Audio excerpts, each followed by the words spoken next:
Students, today we are going to discuss about crystal field splitting theory of coordination compounds. So before discussing what this theory explains about coordination complexes, we must memorize the 5d orbitals of a d subshell and the shapes of 5d orbitals. We know in any d subshell we have 5d orbitals named as dxy, dyz, dzx, dx square minus y square and dz square. ਇਹ 5 D ਆਰਬਿਟਲਸ ਹੁੰਦੇ ਆ ਸਾਡੇ ਕੋਲ ਕਿਸੇ ਵੀ D ਸਬਸ਼ੈਲ, ਚਾਹੇ ਮੈਂ 3D ਦੀ ਗੱਲ ਕਰਾਂ, 4D ਦੀ, 5D ਦੀ, ਐਨੀ ਡੀ ਸਬਸ਼ੈਲ। ਔਰ ਇਹ ਜਿਹੜੇ 5 ਡੀ ਆਰਬਿਟਲਸ ਹੈਗੇ ਆ ਬੇਟਾ, ਹੁਣ ਆਪਾਂ ਇਹਨਾਂ ਦੀ ਸ਼ੇਪ ਡਿਸਕਸ ਕਰੀਏ ਤਾਂ ਕਿ ਸਾਨੂੰ ਕ੍ਰਿਸਟਲ ਫੀਲਡ ਸਪਲਿਟਿੰਗ ਥਿਊਰੀ ਦੇ ਅੱਗੋਂ ਪੋਸਟੂਲੇਟਸ ਦੀ ਸਮਝ ਆ ਸਕੇ। ਤੋ ਇਹਨਾਂ 5 ਜਿਹੜੇ ਆਰਬਿਟਲਸ ਆ ਬੇਟਾ, ਆਪਾਂ ਇਹਨਾਂ ਨੂੰ 2 ਕੈਟੇਗਰੀਜ਼ ਡਿਵਾਈਡ ਕਰ ਦਿੰਦੇ ਆ। ਆਹ 3 ਆਰਬਿਟਲਸ ਨੂੰ ਅਸੀਂ ਇੱਕ ਕੈਟੇਗਰੀ 'ਚ ਰੱਖ ਲੈਂਦੇ ਆ, ਇਹਨਾਂ ਦੋਨਾਂ ਨੂੰ ਅਸੀਂ ਇੱਕ ਕੈਟੇਗਰੀ 'ਚ ਰੱਖ ਲੈਂਦੇ ਆ। ਉਹ ਕਿਉਂ? On the basis of there shape. ਜਿਹੜੇ ਇਹ ਵਾਲੇ 3 ਆਰਬਿਟਲਸ ਹੈਗੇ ਬੇਟਾ, ਇਹਨਾਂ ਤਿੰਨਾਂ ਆਰਬਿਟਲਸ ਦੇ ਕੋਲ ਕੱਲੇ ਦੇ ਕੋਲ 4 lobes of high electron density ਹੁੰਦੀਆਂ, which are located in between the axis. In between the axis ਦਾ ਮਤਲਬ ਕੀ ਆ ਕਿ ਆ ਅਗਰ ਐਕਸ ਐਕਸਿਸ ਆ ਵਾਈ ਐਕਸਿਸ ਆ, ਤਾਂ ਡੀ ਐਕਸ ਵਾਈ ਦੀ ਸ਼ੇਪ ਕੀ ਹੋਏਗੀ? ਇਹਦੇ ਕੋਲ 4 ਲੋਬਸ ਹੋਣਗੀਆਂ ਹਾਈ ਇਲੈਕਟ੍ਰੋਨ ਡੈਂਸਿਟੀ ਵਾਲੀਆਂ, ਔਰ ਇਹ ਚਾਰੋਂ ਲੋਬਸ ਜਿਹੜੀਆਂ ਉਹ ਐਕਸਿਸ ਦੇ ਇਨ ਬਿਟਵੀਨ ਪਈਆਂ ਹੋਣਗੀਆਂ। This is D X Y. X axis, Y axis, ਉਹਦੇ ਵਿਚਾਲੇ 45 ਡਿਗਰੀ ਦੇ ਐਂਗਲ 'ਤੇ ਇੱਕ ਲੋਬ ਪਈ ਹੈ, ਇਹਦੀ ਆ ਦੂਜੀ, ਤੀਜੀ, ਚੌਥੀ। ਅਗਰ ਮੈਂ ਡੀ ਵਾਈ ਜ਼ੈਡ ਦੀ ਗੱਲ ਕਰਾਂ, ਡੀ ਵਾਈ ਜ਼ੈਡ ਔਰ ਡੀ ਐਕਸ ਵਾਈ ਦੀ ਸ਼ੇਪ ਬਿਲਕੁਲ ਸੇਮ ਆ। ਫਰਕ ਕੀ ਆ? ਵਾਈ ਜ਼ੈਡ ਦੀਆਂ ਜਿਹੜੀਆਂ ਲੋਬਸ ਆ ਉਹ Y axis and Z axis ਦੇ ਸੈਂਟਰ 'ਚ ਲੋਕੇਟਡ ਹੋਣਗੀਆਂ ਇਸ ਤਰੀਕੇ ਦੇ ਨਾਲ।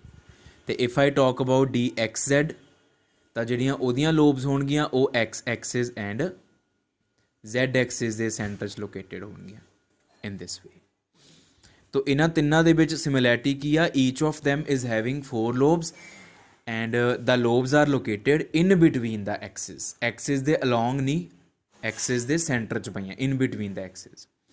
And if I talk about this set of 2 orbitals, dx square minus y square dz square, ਤਾਂ dx square minus y square ਦੇ ਕੋਲ ਵੀ 4 ਲੋਬਸ ਹੁੰਦੀਆਂ, ਬਟ ਉਹ 4 ਲੋਬਸ ਜਿਹੜੀਆਂ ਵਾ they are lying along the axis in this way.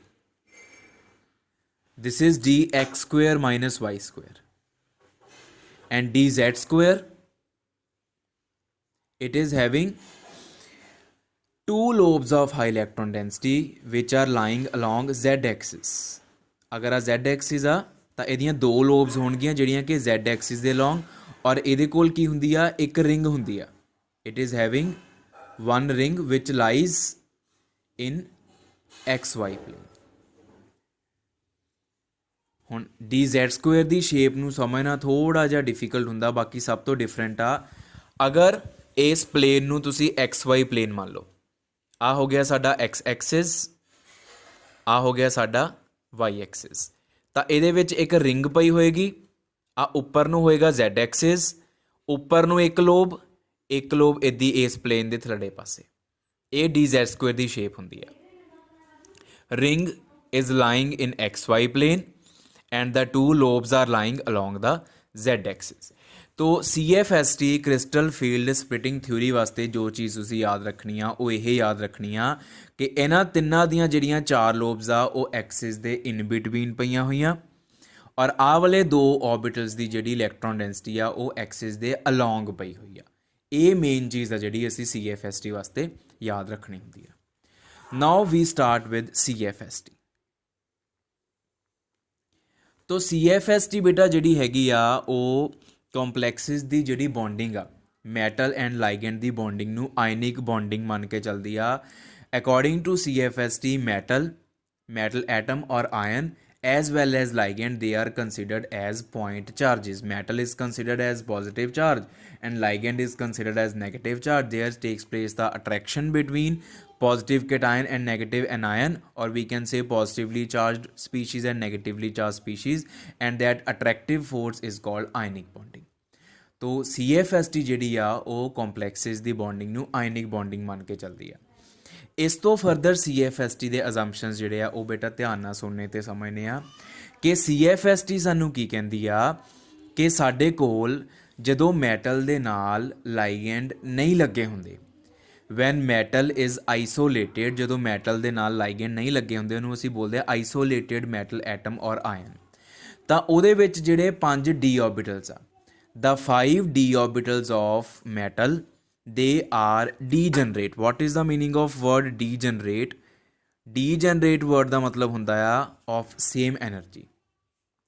ਜਿਹੜੇ ਆ 5 d orbitals ਆ, ਇਮੈਜਿਨ ਕਰੋ ਮੈਟਲ ਦੇ ਇਹ 5 d orbitals ਆ ਔਰ ਇਹ ਡੀਜਨਰੇਟ ਆ। ਇਹਨਾਂ ਪੰਜਾਂ ਦੀ એનર્ਜੀ ਸੇਮ ਆ, ਕਦੋਂ? ਜਦੋਂ ਮੈਟਲ ਦੇ ਨਾਲ ਲਾਈਗੈਂਡ ਹਲੇ ਨਹੀਂ ਲੱਗੇ। When ligands start approaching towards metal, ਜਦੋਂ ਲਾਈਗੈਂਡ ਮੈਟਲ ਵੱਲ ਆਉਣਾ ਸ਼ੁਰੂ ਕਰਦੇ ਆ ਤਾਂ definitely ligands are coming with electron pairs and metal ਦੇ ਜਿਹੜੇ ਡੀ ਆਰਬਿਟਲਸ ਹੁੰਦੇ ਆ, ਆਪਾਂ ਡਿਫਰੈਂਟ ਮੈਟਲਸ ਦੀ ਸਟੱਡੀ ਕਰ ਚੁੱਕੇ ਆ, ਉਹਨਾਂ ਦੇ ਡੀ ਆਰਬਿਟਲਸ ਦੇ ਵਿੱਚ ਵੀ ਇਲੈਕਟ੍ਰੋਨਸ ਪਏ ਹੁੰਦੇ ਆ। Simply if you talk about iron 2 positive ਤਾਂ it is having 6d electrons. If you talk about iron 3 positive, it is having 5d orbitals and each of them is having 1 electron, so 5d electrons. ਤੋ ਇੱਦਾਂ ਜਿਹੜੇ metal atoms ਹੁੰਦੇ ਆ ਜਾਂ metal ions ਹੁੰਦੇ ਆ, ਉਹਨਾਂ ਦੀ ਡੀ ਆਰਬਿਟਲਸ ਦੇ ਵਿੱਚ ਵੀ, ਡੀ ਸਬਸ਼ੈਲ ਦੇ ਵਿੱਚ ਵੀ ਇਲੈਕਟ੍ਰੋਨਸ ਪਏ ਹੁੰਦੇ ਆ। ਜਦੋਂ ਮੈਟਲ ਕੱਲੀ ਪਈ ਆ ਉਹ ਡੀ ਆਰਬਿਟਲਸ ਡੀਜਨਰੇਟ ਆ। ਜਦੋਂ ਲਾਈਗੈਂਡਸ ਆ ਰਹੇ ਆ, ਲਾਈਗੈਂਡਸ ਵੀ ਇਲੈਕਟ੍ਰੋਨ ਲੈ ਕੇ ਆ ਰਹੇ ਆ, ਤੋ ਲਾਈਗੈਂਡ ਦੇ ਇਲੈਕਟ੍ਰੋਨ ਤੇ ਮੈਟਲ ਦੇ ਇਲੈਕਟ੍ਰੋਨਸ ਦੇ ਵਿਚਕਾਰ ਰਿਪਲਸ਼ਨਸ ਹੁੰਦੀਆਂ, ਜਿਨ੍ਹਾਂ ਦੇ ਕਰਕੇ ਜਿਹੜੇ ਮੈਟਲ ਦੇ ਡੀ ਆਰਬਿਟਲਸ ਆ ਉਹਨਾਂ ਦੀ એનર્ਜੀ ਰੇਜ਼ ਹੋਣਾ ਸ਼ੁਰੂ ਕਰ ਜਾਂਦੀ ਹੈ। Whenever there takes place repulsions the energy of system increases. ਤੋ ਮੈਟਲ ਦੇ ਜਿਹੜੇ 5 ਡੀ ਆਰਬਿਟਲਸ ਆ ਜਿਹੜੇ ਡੀਜਨਰੇਟ ਆ, ਉਹਨਾਂ 5 ਦੀ એનર્ਜੀ ਰੇਜ਼ ਕਰ ਜਾਂਦੀ ਆ। 5 ਦੀ એનર્ਜੀ ਇਕੱਠੀ ਇਨਕਰੀਜ਼ ਕਰਦੀ, ਇੱਕੋ ਜਿੰਨੀ ਇਨਕਰੀਜ਼ ਕਰਦੀ ਹੈ ਜਦੋਂ ਲਾਈਗੈਂਡ ਮੈਟਲ ਵੱਲ ਹਲੇ ਆਉਣਾ ਸ਼ੁਰੂ ਹੋਏ ਆ। ਅਤੇ ਜਦੋਂ ਲਾਈਗੈਂਡਸ ਮੈਟਲ ਦੇ ਬਹੁਤ ਨਜ਼ਦੀਕ ਆ ਜਾਂਦੇ ਆ ਬਿਫੋਰ ਦਾ ਬੌਂਡਿੰਗ, ਜਦੋਂ ਲਾਈਗੈਂਡ ਮੈਟਲ ਤੋਂ ਬਹੁਤ ਦੂਰ ਪਏ ਆ, 5 ਡੀ ਆਰਬਿਟਲਸ ਡੀਜਨਰੇਟ ਆ। ਜਦੋਂ ਲਾਈਗੈਂਡਸ ਮੈਟਲ ਦੇ ਥੋੜ੍ਹਾ ਜਿਹਾ ਨੇੜੇ ਆਉਣਾ ਸ਼ੁਰੂ ਹੋ ਗਏ ਰਿਪਲਸ਼ਨਸ ਕਰਕੇ, 5 ਡੀ ਆਰਬਿਟਲਸ ਦੀ એનર્ਜੀ ਇਨਕਰੀਜ਼ ਹੁੰਦੀ, ਲੇਕਿਨ ਇੱਕ ਲੈਵਲ 'ਤੇ। ਲੇਕਿਨ ਜਦੋਂ ਲਾਈਗੈਂਡਸ ਮੈਟਲ ਦੇ ਬਹੁਤ ਨੇੜੇ ਆ ਜਾਂਦੇ ਆ, ਬੌਂਡਿੰਗ ਬਿਲਕੁਲ ਹੋਣ ਲੱਗਦੀ ਆ, ਬੌਂਡਿੰਗ ਦੇ ਬਿਲਕੁਲ ਨਜ਼ਦੀਕ ਪਹੁੰਚ ਜਾਂਦੇ ਆ, ਉਦੋਂ ਕੀ ਹੁੰਦਾ ਵਾ, ਜਿਹੜੇ 5 ਡੀ ਆਰਬਿਟਲਸ ਡੀਜਨਰੇਟ ਹੁੰਦੇ ਆ ਜਿਨ੍ਹਾਂ ਦੀ એનર્ਜੀ ਸੇਮ ਹੁੰਦੀ ਆ, ਉਹ 2 ਅਲੱਗ-ਅਲੱਗ ਸੈੱਟ ਆਫ ਆਰਬਿਟਲਸ ਦੇ ਵਿੱਚ ਸਪਲਿਟ ਹੋ ਜਾਂਦੇ ਆ। ਉਹ ਜਿਹੜੇ 2 ਸੈੱਟ ਆ ਉਹਨਾਂ ਦੇ ਵਿੱਚੋਂ ਆਹ 3 ਆਰਬਿਟਲਸ ਦਾ ਇੱਕ ਸੈੱਟ ਬਣ ਜਾਂਦਾ, ਇਹਨਾਂ 2 ਆਰਬਿਟਲਸ ਦਾ ਇੱਕ ਸੈੱਟ ਬਣ ਜਾਂਦਾ। ਮਤਲਬ ਹੁਣ ਜਦੋਂ ਲਾਈਗੈਂਡਸ ਮੈਟਲ ਦੇ ਬਹੁਤ ਨਜ਼ਦੀਕ ਆ ਚੁੱਕੇ ਆ, just before the bonding, the 5 degenerate D orbitals remain no more degenerate. They split into 2 different levels. One level contains 3 orbitals and one level contains 2 orbitals. Now, depending upon how many ligands are approaching the metal, the energy of 3 orbitals or 2 orbitals decreases or increases accordingly. तो ਉਹ ਆਪਾਂ 2 different cases discuss ਕਰਨੇ ਆ, ਲੇਕਿਨ ਉਹ 2 different cases discuss ਕਰਨ ਤੋਂ ਪਹਿਲਾਂ ਇੱਕ ਚੀਜ਼ ਮਾਈਂਡ 'ਚ ਇੰਨੀ ਚੀਜ਼ ਬਿਠਾ ਲਓ, ਇੰਨਾ ਪ੍ਰੋਸੈਸ ਬਿਠਾ ਲਓ ਕਿ ਹੁਣ ਲਾਈਗੈਂਡ ਜਿਹੜੇ ਆ ਮੈਟਲ ਦੇ ਇੰਨੀ ਕੁ ਨਜ਼ਦੀਕ ਆ ਚੁੱਕੇ ਆ ਕਿ ਰਿਪਲਸ਼ਨਸ ਜਿਹੜੀਆਂ ਵਾ ਉਹ 5 ਡੀ ਆਰਬਿਟਲਸ ਨੂੰ ਹੁਣ ਬਰਾਬਰ ਨਹੀਂ ਰਹਿ ਗਈਆਂ। 3 ਨੂੰ ਅਲੱਗ ਰਿਪਲਸ਼ਨ ਫੀਲ ਹੁੰਦੀ ਆ, 2 ਨੂੰ ਅਲੱਗ ਰਿਪਲਸ਼ਨ ਫੀਲ ਹੁੰਦੀ ਆ। ਇਸ ਕਰਕੇ 3 ਆਰਬਿਟਲਸ ਦੀ એનર્ਜੀ ਅਲੱਗ ਹੋ ਜਾਂਦੀ ਆ, 2 ਆਰਬਿਟਲਸ ਦੀ એનર્ਜੀ ਅਲੱਗ ਹੋ ਜਾਂਦੀ। There takes place splitting and this is called crystal field splitting. Field is ligand field, ਕਿ ਜਿਹੜਾ ਲਾਈਗੈਂਡ ਫੀਲਡ ਆ ਰਿਹਾ ਵਾ, ਜਿਹੜਾ ਲਾਈਗੈਂਡ ਫੀਲਡ ਕੀ ਹੈ, ਲਾਈਗੈਂਡ ਦੇ ਇਲੈਕਟ੍ਰੋਨਸ ਦਾ ਇਲੈਕਟ੍ਰਿਕ ਫੀਲਡ ਆ, ਉਹ ਡੀ ਆਰਬਿਟਲਸ ਦੀ ਸਪਲਿਟਿੰਗ ਕਰਵਾ ਦਿੰਦਾ, ਉਹਨਾਂ ਨੂੰ ਡੀਜਨਰੇਟ ਨਹੀਂ ਰਹਿਣ ਦਿੰਦਾ। Now we talk about 2 different cases. Firstly, we discuss about octahedral complexes.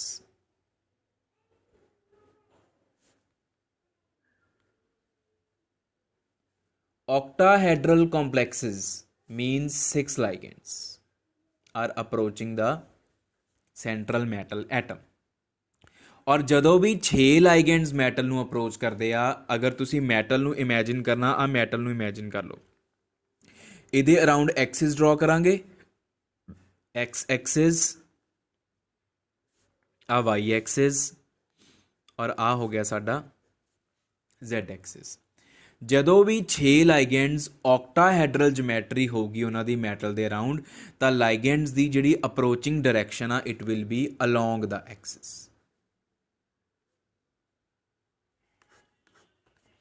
ਜਿਹੜੇ ਲਾਈਗੈਂਡਸ ਆ ਉਹ ਮੈਟਲ ਵੱਲ ਅਪਰੋਚ ਕਰ ਰਹੇ ਆ ਅਲੋਂਗ ਦਾ ਐਕਸਿਸ। ਇੱਕ ਲਾਈਗੈਂਡ ਇੱਧਰੋਂ ਹੋਏਗਾ, ਦੂਸਰਾ ਇੱਧਰੋਂ, ਤੀਸਰਾ ਇੱਧਰੋਂ, ਚੌਥਾ ਇੱਧਰੋਂ, ਪੰਜਵਾਂ ਇੱਧਰੋਂ, ਛੇਵਾਂ ਇੱਧਰੋਂ। तो 6 ਲਾਈਗੈਂਡਸ ਇਮੈਜਿਨ ਕਰੋ ਮੈਟਲ ਵੱਲ ਕਿੱਦਾਂ ਆ ਰਹੇ ਆ, 2 ਐਕਸ ਐਕਸਿਸ ਵੱਲੋਂ, 2 ਵਾਈ ਐਕਸਿਸ ਵੱਲੋਂ ਤੇ 2 ਜ਼ੈਡ ਐਕਸਿਸ ਵੱਲੋਂ।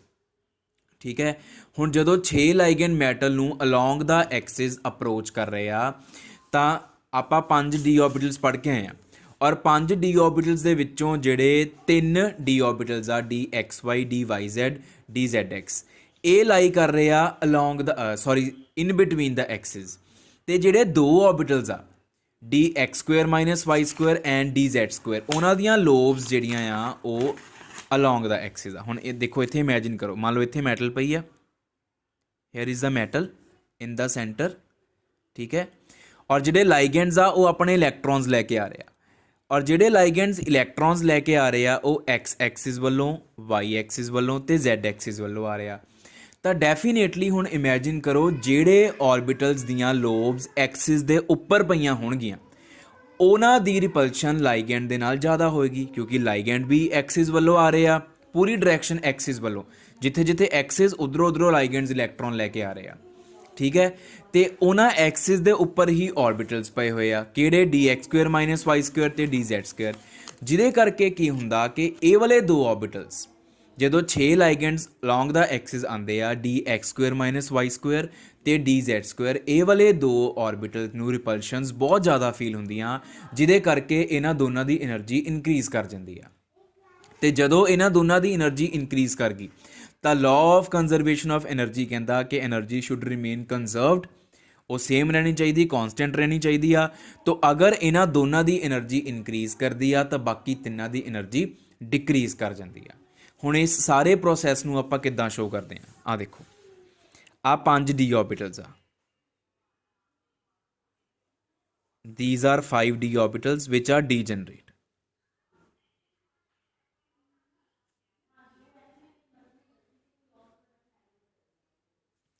This is degenerate d orbitals. ठीक है, set of degenerate d orbitals. It is for isolated metal. ਜਦੋਂ ਮੈਟਲ ਦੇ ਨਾਲ ਲਾਈਗੈਂਡ ਹਲੇ ਨਹੀਂ ਲੱਗੇ, ਲਾਈਗੈਂਡ ਬਹੁਤ ਦੂਰ ਪਏ ਆ। ਹੁਣ ਜਦੋਂ ਲਾਈਗੈਂਡ ਇਹਨਾਂ ਨੂੰ ਅਪਰੋਚ ਕਰਨਾ ਸ਼ੁਰੂ ਕਰ ਗਏ ਤਾਂ ਇਹਨਾਂ ਦੀ એનર્ਜੀ ਥੋੜੀ ਥੋੜੀ ਇਨਕਰੀਜ਼ ਕਰਨੀ ਸ਼ੁਰੂ ਕਰ ਗਈ, ਲੇਕਿਨ 5 ਦੀ ਬਰਾਬਰ। ਆ 5 ਜਿਹੜੇ ਆਰਬਿਟਲਸ ਆ ਇਹ 5 ਦੀ એનર્ਜੀ ਇਕੱਠੀ ਇਨਕਰੀਜ਼ ਕੀਤੀ ਆ। ਕਦੋਂ? ਜਦੋਂ ligands are coming approaching towards metal. ਹੁਣ ਜਦੋਂ ਮੈਟਲ ਦੇ ਨਜ਼ਦੀਕ ਲਾਈਗੈਂਡਸ ਆ ਗਏ ਬਹੁਤ ਜ਼ਿਆਦਾ, ਆ ਕਿੱਧਰੋਂ ਰਹੇ ਆ? Along the axis. ਤੋ ਇਹਨਾਂ 5 ਦੇ ਵਿੱਚੋਂ ਜਿਹੜੇ 2 ਆ D X square minus Y square ਤੇ ਡੀ ਜ਼ੈਡ ਸਕੁਅਰ, ਉਹਨਾਂ ਦੀ એનર્ਜੀ ਇਨਕਰੀਜ਼ ਹੋ ਜਾਣੀ ਆ। ਹੁਣ ਆਪਾਂ ਸਪਲਿਟਿੰਗ ਸ਼ੋ ਕਰ ਰਹੇ ਹਾਂ, ਆ 2 ਦੀ એનર્ਜੀ ਇਨਕਰੀਜ਼ ਕਰ ਗਈ ਤੇ ਕੋਰੈਸਪੋਂਡਿੰਗਲੀ ਬਾਕੀ ਤਿੰਨਾਂ ਦੀ એનર્ਜੀ ਡਿਕਰੀਜ਼ ਕਰ ਦੇਣੀ, ਤਾਂ ਕਿ law of conservation of energy ਦੇ ਅਕੋਰਡਿੰਗਲੀ ਟੋਟਲ એનર્ਜੀ ਕਾਂਸਟੈਂਟ ਰਵੇ। ਤੋ ਆ ਕਿਹੜੇ ਤਿੰਨ ਆ? D X Y, D Y Z and D Z X, and this is D X square minus Y square ते डी जेड स्क्वेयर। ठीक है, आ सीगा सेंट्रल पॉइंट मान के चलते हैं and it is called barycentre. ਜਿਹੜੀ क्रिस्टल फील्ड थ्योरी है बेटा मेन वो इत्थे तक आ, बाकी हुण आपां इहदे होर करैक्टरिस्टिक फीचर्स पढ़ने आ सारे, कि splitting of orbitals takes place in the influence of electric field of coming ligands. This is crystal field splitting theory. ਜਿੰਨੀ એનર્ਜੀ ਇਹਨਾਂ ਦੋਨਾਂ ਦੀ ਇਨਕਰੀਜ਼ ਕੀਤੀ ਆ ਉਨੀ ਹੀ ਇਹਨਾਂ ਤਿੰਨਾਂ ਦੀ ਡਿਕਰੀਜ਼ ਕੀਤੀ ਆ। ਤੁਸੀਂ ਦੇਖੋ ਆ ਮੈਂ 3 ਲਾਈਨਾਂ ਦਾ ਗੈਪ ਰੱਖਿਆ, 3 × 2 6 ਹੋ ਗਿਆ। ਠੀਕ ਹੈ, ਆ 2 ਲਾਈਨਾਂ ਦਾ ਗੈਪ ਰੱਖਿਆ, 3 × 2 6 ਹੋ ਗਿਆ। ਜਸਟ ਯਾਦ ਰੱਖਣ ਲਈ, ਅਗਰ ਆਪਾਂ ਹੁਣ એનર્ਜੀ ਦੀ ਗੱਲ ਕਰੀਏ ਤਾਂ this energy gap is written as delta O. ਇਹਨੂੰ ਅਸੀਂ ਡੈਲਟਾ ਓ ਜਾਂ ਡੈਲਟਾ ਨੋਟ ਕਹਿੰਦੇ ਆ। This is crystal field splitting energy. ਜਿਹੜਾ ਗੈਪ ਪੈ ਗਿਆ 2 ਆਰਬਿਟਲਸ ਦਾ ਜਿਹੜਾ ਸੈੱਟ ਆ, 2 ਸੈਟਸ ਦੇ ਵਿਚਕਾਰ ਜਿਹੜਾ ਗੈਪ ਆ, it is denoted as delta O for octahedral. Delta naught ਪੜ੍ਹੀਦਾ ਆਪਾਂ ਇਹਨੂੰ। ਜਿਹੜੀ ਇਹਨਾਂ ਤਿੰਨਾਂ ਦੀ એનર્ਜੀ ਇਨਕਰੀਜ਼ ਹੋਈ ਆ, ਕੱਲੇ ਦੀ ਸੌਰੀ ਦੋਨਾਂ ਦੀ, ਆ 2 ਆ ਨਾ, ਦੋਨਾਂ ਦੀ એનર્ਜੀ ਇਕੁਅਲ ਇਨਕਰੀਜ਼ ਹੋਈ ਆ। ਉਹ ਕਿੰਨੀ ਹੋਈ ਆ? 0.6 ਪਾਰਟ ਆਫ ਡੈਲਟਾ ਓ। आ 0.6 आ and this is 0.4 delta O, इनू 0.4 डेल्टा ओ। हुण देख लो एक ऑर्बिटल दी 0.6, दूजे दी भी 0.6, किन्नी होगी 1.2 डेल्टा नॉट इनक्रीज की आ। इन्हां तिन्नां दी किन्नी डिक्रीज की, कल्ले कल्ले दी 0.4 into 3 1.2। Total energy is again remained same, total energy जी है कंजर्वड रही। And this central point is called barycentre. तो एक crystal field splitting theory for octahedral के करैक्टरिस्टिक फीचर आ कि जेडे दो ऑर्बिटल्स आ। अच्छा हुण इन्हां दोनों का आपां एक नाम रखा होया, this is called E G set of orbitals, इनू असी ईजी बोलते हैं। And this is called T2G set of orbitals, ये नाम रखा वा। इन्हां तिन्ना ऑर्बिटल्स के सैट का नाम की है T2G, इन्हां दोनों ऑर्बिटल सैट का नाम की है EG। This is EG set of orbitals, this is T2G set of orbitals. ठीक है, इन्हां तिन्ना दी एनर्जी कितनी डिक्रीज की 0.4 डेल्टा नॉट, इन्हां दोनों की कितनी एनर्जी इनक्रीज की 0.6 डेल्टा नॉट। आ केस आ जो मैटल आइसोलेटेड आ भी आइसोलेटेड मैटल का लेकिन लाइगेंड कोल आ चुके, और आ की आ जो कॉम्पलैक्स बन चुके। This is the case when complex has been formed, or we can say when ligands are very very near to the central metal. Fine. This is the case of octahedral complexes. And next we shall discuss for tetrahedral complexes.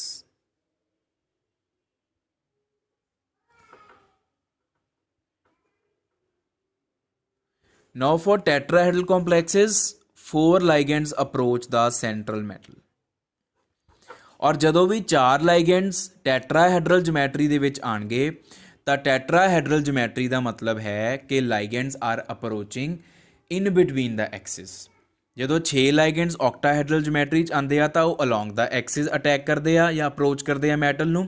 जदों टैट्राहेड्रल कॉम्पलैक्सिस हुंदे आ, 4 ligands हुंदे आ जोमैट्री टैट्राहेड्रल दे विच ओह इन between the axis. हुण इन between the axis का मतलब की आ कि जिहड़े metal दे 5 D orbitals चों आ वाले 3 ऑर्बिटल्स आ, हुण इन्हां दे नाल रिपल्शन लाइगेंड दियां ज़्यादा होणगियां क्योंकि लाइगेंड आ रहे आ इन बिटवीन द एक्सिस, और इन बिटवीन द एक्सिस उन्हां नूं आ वाले 3 ऑर्बिटल्स मिलने आ पहला, आ बाद च मिलने आ या मिलने ही नहीं। अगर आ तीनों मिलणगे 5 दे विचों तां डेफिनेटली इन्हां दे नाल रिपल्शन ज़्यादा होणगियां। तो इस करके splitting pattern will be exactly reversed. How it will be reversed, आ सेम उदां ही पहला 5 orbitals for isolated metal, then 5 orbitals for metal when ligands are approaching towards the metal, and then takes place the splitting in 2 different levels. हुण 2 different levels की splitting दे विच की करना, 2 orbitals जिहड़े कि ऑक्टाहेड्रल च उपर जांदे आ वो टैट्राहेड्रल च नीचे आ जांदे आ, और 3 ऑर्बिटल्स जिहड़े ऑक्टाहेड्रल च नीचे हुंदे आ वो टैट्राहेड्रल च उपर चले जाते हैं इस तरीके नाल। This is again berry centre,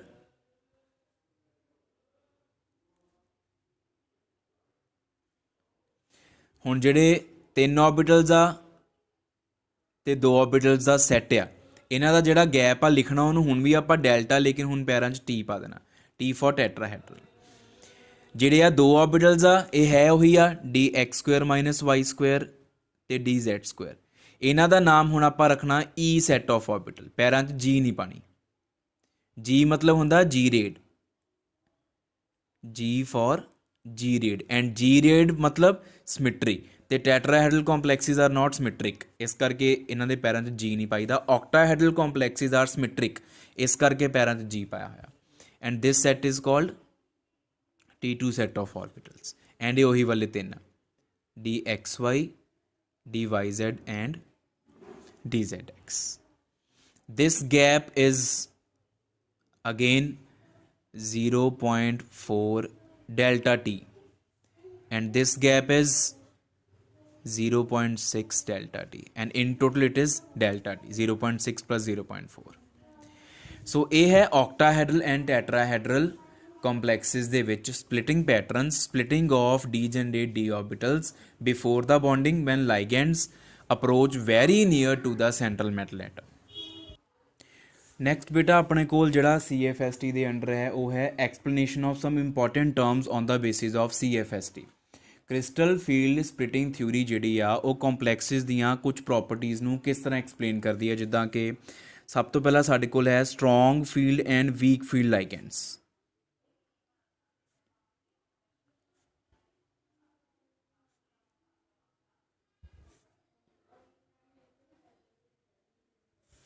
strong field and weak field ligands. ਦੇਖੋ ਸਟਰੋਂਗ ਫੀਲਡ ਲਾਈਗੈਂਡਸ ਆਪਾਂ ਕਿਹੜੇ ਪੜ੍ਹਦੇ ਹੁੰਦੇ ਆ, ਉਹਲੇ ligands which can cause pairing of unpaired electrons of the central metal, and weak field ligands are those which can not cause pairing of unpaired electrons of central metal. तो CFST strong field and weak field ligands ਨੂੰ ਕਿੱਦਾਂ distinguish ਕਰਦੀ ਆ? CFST ਕਹਿੰਦੀ ਆ ਕਿ strong field ਲਾਈਗੈਂਡਸ ਉਹ ਹੁੰਦੇ ਆ ਜਿਹੜੇ ਕਿ ਆ ਗੈਪ ਨੂੰ ਜ਼ਿਆਦਾ ਪ੍ਰੋਡਿਊਸ ਕਰਦੇ ਆ। Strong field ligands are those ligands which can cause large gap between the two set of split orbitals। d orbitals ਦੇ splitting ਤੋਂ ਬਾਅਦ ਜਿਹੜੇ ਦੋ ਸੈੱਟ ਆਉਂਦੇ, ਚਾਹੇ octahedral ਦੀ ਗੱਲ ਕਰੋ ਚਾਹੇ tetrahedral ਦੀ, ਜਿਹੜੇ ligands ਡੈਲਟਾ ਦੀ ਵੈਲਿਊ ਨੂੰ ਲਾਰਜ ਪ੍ਰੋਡਿਊਸ ਕਰਦੇ ਆ, ਦੋ ਸੈੱਟ ਆਫ orbitals ਦੇ ਵਿੱਚ ਬਹੁਤ ਜ਼ਿਆਦਾ ਗੈਪ ਪਾ ਦਿੰਦੇ ਆ, ਉਹਨਾਂ ਨੂੰ ਅਸੀਂ ਬੋਲਦੇ ਹਾਂ strong field ligands। And others are called weak field ligands which fail to produce large gap between the two split levels of d orbitals। ਉਹ weak field ligands ਆ। ਜਿੱਦਾਂ ਕਾਰਬੋਨਿਲ CO ligand, CN negative cyanide ligand ਜਿਹੜੇ ਆ ਇਹ strong field ligands ਕਿਉਂਕਿ ਇਹ gap ਬਹੁਤ ਜ਼ਿਆਦਾ ਪ੍ਰੋਡਿਊਸ ਕਰ ਦਿੰਦੇ ਆ। ਨੋਰਮਲ ਵਾਟਰ ਹੋ ਗਿਆ, ਹਾਈਡਰੋਕਸੋ ਹੋ ਗਿਆ, ਸਲਫੇਟੋ ਹੋ ਗਿਆ, ਨਾਈਟ੍ਰੇਟੋ ਹੋ ਗਿਆ, ਇਹ ਜਿੰਨੇ ਵੀ ਆ ਇਹ ਸਾਰੇ weak field ligands ਕਿਉਂਕਿ ਇਹ ਜ਼ਿਆਦਾ ਗੈਪ ਪ੍ਰੋਡਿਊਸ ਨਹੀਂ ਕਰ ਸਕਦੇ। ਠੀਕ ਹੈ, ਇੱਕ ਤਾਂ CFST ਇਹ ਐਕਸਪਲੇਨ ਕਰਦੀ ਆ। ਦੂਸਰਾ ਇੱਕ ਸਾਡੇ ਕੋਲ ਹੁੰਦਾ ਵਾ high spin complex and low spin complex.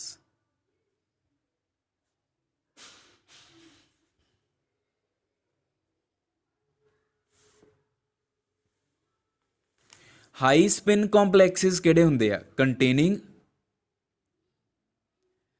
More number of unpaired ਇਲੈਕਟ੍ਰॉन्स, ਤੇ ਲੋ spin less number of unpaired electrons।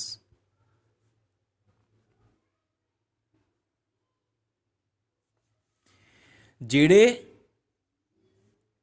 complexes ਕੋਲ unpaired electrons ਜ਼ਿਆਦਾ ਹੁੰਦੇ ਆ they are called high spin complexes, and ਜਿਹੜੇ complexes ਕੋਲ unpaired electrons ਘੱਟ ਹੁੰਦੇ ਆ they are called low spin complexes। ਜਿਨ੍ਹਾਂ 'ਚ pairing ਹੋ ਜਾਂਦੀ electrons ਦੀ ਉਹ low spin complexes, ਕਿਉਂਕਿ spin ਦਾ ਮਤਲਬ ਕੀ ਹੁੰਦਾ? this is spin of electron। ਅਗਰ electrons unpaired ਹੋਣਗੇ, if the electrons are unpaired, ਆ ਦੇਖੋ ਮੰਨ ਲਓ ਆ ਤਿੰਨ ਇਲੈਕਟ੍ਰॉन्स ਅਨਪੇਅਰਡ ਆ ਤਾਂ ਤਿੰਨਾਂ ਦੀ ਸਪਿਨ ਅਸੀਂ ਐਡ ਕਰ ਸਕਦੇ ਹਾਂ, +1/2 +1/2 +1/2 +3/2 ਹੋ ਗਿਆ। ਤੇ ਜੇ ਆਪਾਂ ਗੱਲ ਕਰੀਏ ਕਿ ਇਹਨਾਂ ਦੀ ਆਪਾਂ ਪੇਅਰਿੰਗ ਕਰਾਤੀ, ਦੋ ਪੇਅਰ ਹੋ ਗਏ, ਇੱਕ ਅਨਪੇਅਰਡ ਆ, ਤਾਂ ਹੁਣ ਇਹਦੀ +1/2 ਇਹਦੀ -1/2 ਹੋ ਗਈ 0, ਇਹਦੀ +1/2 ਟੋਟਲ ਆ ਗਿਆ +1/2, ਇਹਦਾ ਸੀ ਟੋਟਲ +3/2। तो हाई स्पिन ਕੰਪਲੈਕਸਿਸ ਕਿਹੜੇ ਹੁੰਦੇ? ਜਿਨ੍ਹਾਂ ਕੋਲ ਅਨਪੇਅਰਡ ਇਲੈਕਟ੍ਰॉन्स ਜ਼ਿਆਦਾ ਹੁੰਦੇ ਆ, ਤੇ ਜਿਨ੍ਹਾਂ ਕੋਲ ਘੱਟ ਹੋਣ ਪੇਅਰਿੰਗ ਹੋ ਜਾਏ ਜਿਨ੍ਹਾਂ 'ਚ ਉਹ ਲੋ ਸਪਿਨ ਕੰਪਲੈਕਸਿਸ। तो CFST ਕਿੱਦਾਂ ਐਕਸਪਲੇਨ ਕਰਦੀ ਆ high spin complexes and low spin complexes ਦੇ ਕੇਸ ਨੂੰ ਕਿ ਜਿਹੜੇ ਸਟਰੋਂਗ ਫੀਲਡ ਲਾਈਗੈਂਡਸ ਹੁੰਦੇ ਆ, ਸਟਰੋਂਗ ਫੀਲਡ ਲਾਈਗੈਂਡਸ ਜਿਹੜੇ ਆ ਉਹ ਗੈਪ ਬਹੁਤ ਜ਼ਿਆਦਾ ਪ੍ਰੋਡਿਊਸ ਕਰ ਦਿੰਦੇ ਆ, ਤੇ ਵੀਕ ਫੀਲਡ ਲਾਈਗੈਂਡਸ ਜਿਹੜੇ ਆ ਉਹ ਗੈਪ ਜ਼ਿਆਦਾ ਪ੍ਰੋਡਿਊਸ ਨਹੀਂ ਕਰ ਸਕਦੇ। तो ਜਿਹਦੇ ਕਰਕੇ ਕੀ ਹੁੰਦਾ, ਅਗਰ ਗੈਪ ਬਹੁਤ ਜ਼ਿਆਦਾ ਹੋ ਗਿਆ ਤਾਂ ਮੰਨ ਲਓ ਇੱਥੇ ਸਾਡੇ ਕੋਲ 5 ਇਲੈਕਟ੍ਰॉन्स ਆ, 1 2 3 4 5, ਉਹਨਾਂ ਪੰਜਾਂ ਨੂੰ ਅਸੀਂ ਇਹਨਾਂ 'ਚ ਫਿਲ ਕਰਨਾ ਆ। ਮੈਂ ਤੁਹਾਨੂੰ ਐਗਜ਼ਾਮਪਲ ਲੈ ਕੇ ਸਮਝਾ ਦਿੰਦਾ। For example we have two complexes, we have iron 3 positive ion, iron 3 positive ion ਦਾ ਮਤਲਬ 3d5, 5 unpaired electron, and we have two different complexes of iron. one is FeCl6 2 negative, sorry 3 negative, FeCl6 3 negative, ਇਹਦੇ ਵਿੱਚ we have iron 2 positive, but Cl is weak field ligand। तो ਜਿਹੜੇ iron ਦੇ ਆ ਦੇਖੋ ਹੁਣ ਆਹ ਚੀਜ਼ ਹੋਏਗੀ 2 3 4 5, this is 3d5 iron 3 positive case। ठीक है, ये जो आयरन कला पिया होया Fe3 पॉजिटिव अलोन, ਜਦੋਂ ਉਹਦਾ ਕੰਪਲੈਕਸ ਬਣ ਗਿਆ ਤਾਂ ਕੀ ਹੋਣੀ, ਸਪਲਿਟਿੰਗ ਹੋਣੀ ਆ। We will be having splitting. 6 octahedral case आ, मतलब कि 2 ਉੱਪਰ ਜਾਣੇ ਆ ऑर्बिटल्स और 3 ऑर्बिटल्स नीचे रहने आ। ठीक है, ਹੁਣ ਇਹ 5 ਇਲੈਕਟ੍ਰੋਨਸ ਇੱਥੇ ਸਾਈਡ ਤੇ ਖੜੇ ਆ ਔਰ ਇਹਨਾਂ ਦੇ ਵਿੱਚ ਆਪਾਂ ਫਿਲ ਕਰਨੇ, ਕਿਉਂਕਿ Cl ਇੱਕ ਵੀਕ ਫੀਲਡ ਲਾਈਗੈਂਡ ਆ ਗੈਪ ਜ਼ਿਆਦਾ ਨਹੀਂ ਹੈਗਾ। ਤਾਂ ਪਹਿਲਾ ਇਲੈਕਟ੍ਰੋਨ ਇੱਥੇ ਗਿਆ, ਦੂਜਾ ਇੱਥੇ ਗਿਆ, ਤੀਸਰਾ ਇੱਥੇ ਗਿਆ। ਕਿਉਂਕਿ ਗੈਪ ਘੱਟ ਆ ਇਸ ਕਰਕੇ ਇਲੈਕਟ੍ਰੋਨਸ ਇਸ ਗੈਪ ਨੂੰ ਕਵਰ ਕਰ ਸਕਦੇ ਆ। 3 ਇਲੈਕਟ੍ਰੋਨ ਇੱਥੇ ਭਰੇ ਗਏ, ਚੌਥਾ ਵੀ ਉੱਪਰ, ਪੰਜਵਾਂ ਉੱਪਰ ਚਲਾ ਗਿਆ। ਗੈਪ ਥੋੜਾ ਵਾ, ਈਜ਼ੀਲੀ ਇਲੈਕਟ੍ਰੋਨ ਨੂੰ ਆਪਾਂ ਉੱਪਰ ਭੇਜ ਸਕਦੇ ਹਾਂ। ਤਾਂ ਤੁਸੀਂ ਦੇਖ ਸਕਦੇ ਆ ਵੀ ਜਦੋਂ ਕੰਪਲੈਕਸ ਬਣ ਗਿਆ, ਆ ਕੰਪਲੈਕਸ ਦੀ ਸਟੋਰੀ ਆ, ਤਾਂ ਇਹਦੇ 'ਚ 5 ਅਨਪੇਅਰ ਇਲੈਕਟ੍ਰੋਨ ਆ, ਮਤਲਬ this is high spin complex. ਲੇਕਿਨ ਅਗਰ ਮੈਂ ਕੰਪਲੈਕਸ ਦੀ ਗੱਲ ਕਰਾਂ FeCN63 ਨੈਗੇਟਿਵ, ਤਾਂ Cn negative is strong field ligand. Strong field ligand ਦਾ ਮਤਲਬ ਕੀ ਆ ਕਿ ਜਿਹੜੀ ਸਪਲਿਟਿੰਗ ਹੋਣੀ ਆ ਉਹ ਬਹੁਤ ਲਾਰਜ ਹੋਣੀ ਆ।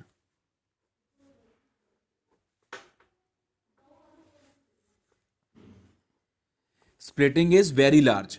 ਇੱਥੇ ਆਪਾਂ ਥੋੜੀ ਸਪਲਿਟਿੰਗ ਦਿਖਾਈ ਹੈ, ਇੱਥੇ ਆਪਾਂ ਜ਼ਿਆਦਾ, ਕਿਉਂਕਿ Cn ਇਜ਼ ਸਟਰੋਂਗ ਫੀਲਡ ਲਾਈਗੈਂਡ। ਤੋ ਇਸ ਕਰਕੇ ਜਿਹੜੇ 5 ਇਲੈਕਟ੍ਰੋਨ ਨੂੰ ਅਸੀਂ ਇਹ 'ਚ ਭਰਨਾ ਵਾ, ਪਹਿਲਾ ਇਹਦੇ 'ਚ ਜਾਏਗਾ, ਦੂਸਰਾ ਇਹ 'ਚ ਜਾਏਗਾ, ਤੀਸਰਾ ਇਹ 'ਚ ਜਾਏਗਾ, ਚੌਥਾ ਉੱਪਰ ਜਾਣਾ ਚਾਹੁੰਦਾ, ਲੇਕਿਨ ਆ ਗੈਪ ਇੰਨਾ ਜ਼ਿਆਦਾ ਆ ਕਿ ਅਸੀਂ ਉਸ ਇਲੈਕਟ੍ਰੋਨ ਨੂੰ ਇੰਨੀ એનર્ਜੀ ਨਹੀਂ ਦੇ ਸਕਦੇ ਕਿ ਉਹ ਉੱਪਰ ਸ਼ਿਫਟ ਕਰ ਜੇ। ਇਸ ਕਰਕੇ ਚੌਥਾ ਵੀ ਨੀਚੇ ਹੀ ਪ੍ਰੈਫਰ ਕਰੂਗਾ ਕਿ ਮੈਂ ਇਹਦੇ ਨਾਲ ਪੇਅਰ ਕਰ ਲਾਂ, ਅਤੇ ਪੰਜਵਾਂ ਇੱਥੇ ਆ ਜਾਊਗਾ। तो now you can say due to large energy difference, 4th and 5th electron they prefer to pair up with these electrons। वो ऊपर ही नहीं जा पाए। इस केस ऊपर चले गए सी क्योंकि गैप थोड़ा सी, क्योंकि लाइगेंड वीक फील्ड लाइगेंड सी। स्ट्रॉन्ग फील्ड लाइगेंड करके उन्हें गैप इन्ना ज़्यादा पाता कि इलैक्ट्रॉन जिहड़े आ वो डेल्टा नॉट नूं कवर नहीं कर पाए, इस करके वो प्रैफर करते कि वो नीचे पेयर बना लैन। तो this complex is low spin complex and this complex is high spin complex. तो इत्थों असीं की नतीजा कढ़दे आ कि जिहड़े स्ट्रॉन्ग फील्ड लाइगेंड्स हुंदे आ, जिहड़े गैप बहुत ज़्यादा प्रोड्यूस करते आ, उन्हां दे कॉम्पलैक्स लो स्पिन कॉम्पलैक्स हुंदे आ। ठीक है, क्योंकि वो पेयरिंग करा देंगे, इलैक्ट्रॉन नीचे रहिंदे, उपर जा नहीं पाते, डेल्टा की जिहड़ी वैल्यू उन्होंने कवर नहीं कर पाते। जिहड़े वीक फील्ड लाइगेंड क्योंकि उन्होंने डेल्टा की वैल्यू थोड़ी है, इस करके इलैक्ट्रॉन उपरले लैवल ते जा सकते हैं तो अनपेयर रह लेंदे आ। इस करके जिहड़े वीक फील्ड लाइगेंड्स हुंदे आ उन्हां दे complexes are generally high spin complexes. तो एक फिनोमिना होर CFST एक्सप्लेन करती, that is colour of complexes. हुण कलर ऑफ कॉम्पलैक्सिस, कॉम्पलैक्सिस दे कलर दे पिछे किहड़ा फिनोमिना रिस्पॉन्सिबल आ, that is DD transition phenomena.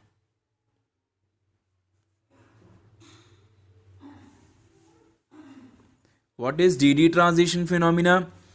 Jumping of electron from lower set of d orbitals to higher set of d orbitals by absorbing energy from sunlight, which energy? Visible radiations। ਜਦੋਂ electrons sunlight ਤੋਂ visible radiations ਨੂੰ absorb ਕਰਕੇ ਥੱਲੜੇ D level ਤੋਂ ਉੱਪਰਲੇ D level ਜਾਂਦੇ ਆ ਤਾਂ ਉਹ ਹੋ ਗਈ excited state। ਤੇ excited state is always unstable। ਤੇ ਅਨਸਟੇਬਲ ਹੋਣ ਕਰਕੇ ਜਦੋਂ ਇਲੈਕਟ੍ਰੋਨ ਵਾਪਸ ਆਪਣੀ ਪੋਜੀਸ਼ਨ ਤੇ ਆਂਦਾ ਵਾ ਤਾਂ this phenomena of transition is called DD transition. DD ਮਤਲਬ ਇੱਕ D ऑर्बिटल्स ਦੇ ਸੈੱਟ ਤੋਂ ਦੂਜੇ D ਸੈੱਟ ਚਲੇ ਜਾਣਾ। Transition is shifting of orbital, shifting of energy level. तो ਜਦੋਂ electron lower D set of orbitals ਤੋਂ higher D set of orbitals ਜਾਂਦਾ ਤੇ ਹਾਇਰ ਤੋਂ ਵਾਪਸ ਲੋਅਰ ਆਂਦਾ ਤਾਂ ਜਿਹੜੀ એનર્ਜੀ ਉਹਨੇ ਪਹਿਲਾਂ ਐਬਜ਼ੌਰਬ ਕੀਤੀ ਹੁੰਦੀ ਵਿਜ਼ੀਬਲ ਰੇਡੀਏਸ਼ਨਸ ਉਹੀ ਐਮਿਟ ਕਰ ਦਿੰਦਾ ਉਹਦੇ ਕੰਪਲੀਮੈਂਟਰੀ। ਤੇ ਵਿਜ਼ੀਬਲ ਰੇਡੀਏਸ਼ਨਸ ਦੇ ਐਮਿਸ਼ਨ ਕਰਕੇ ਹੀ ਕੰਪਲੈਕਸਿਸ ਹਮੇਸ਼ਾ ਕਲਰਡ ਨਜ਼ਰ ਆਉਂਦੇ ਆ। ਜਿਨ੍ਹਾਂ ਕੰਪਲੈਕਸਿਸ ਚੋਂ ਵਿਜ਼ੀਬਲ ਰੇਡੀਏਸ਼ਨਸ ਬਾਹਰ ਆਉਂਦੀਆਂ ਹੁਣ they always appear to be coloured, ਕਿਉਂਕਿ visible radiations are coloured radiations, colourful radiations. तो ਕੰਪਲੈਕਸਿਸ ਦੇ ਜਿਹੜੇ ਕਲਰ ਦੇ ਪਿੱਛੇ ਫਿਨੋਮੀਨਾ ਰਿਸਪੌਂਸਿਬਲ ਉਹ ਹੈ DD ਟ੍ਰਾਂਜੀਸ਼ਨ।